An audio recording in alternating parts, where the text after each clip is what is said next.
Hi guys, welcome to Only Match Tutorial Point. Today we are going to continue with trigonometry of class 10th. Today we'll discuss the trigonometric ratios with respect to sides. Okay, let's start. Trigonometric ratios with respect to sides. See, in the previous class we discussed about what are the real scenarios that we find the trigonometric concepts. Yes or no?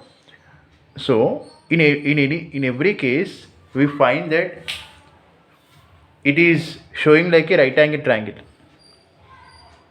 Suppose the object is at the point C and a person is observing at the point A.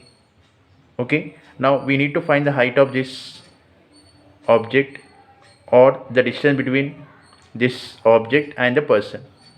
So in any scenario in the trigonometry concept we can use only right angle triangle, guys. Okay, now take a right angle triangle. See, this square box indicates right angle symbol. Okay, so opposite to this angle we have hypotenuse, and opposite of hypotenuse we have opposite side, and the base is called adjacent side, guys. So this is a basic concept to solve some sums.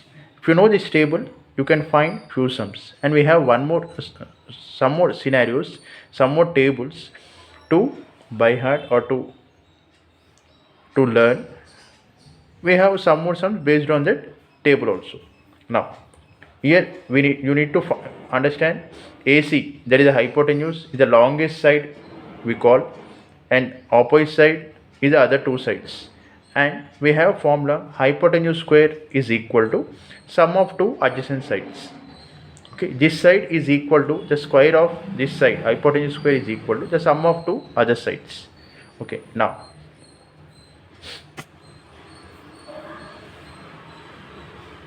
okay, here hypotenuse is nothing but AC, and opposite side nothing but BC, and adjacent side nothing but AB.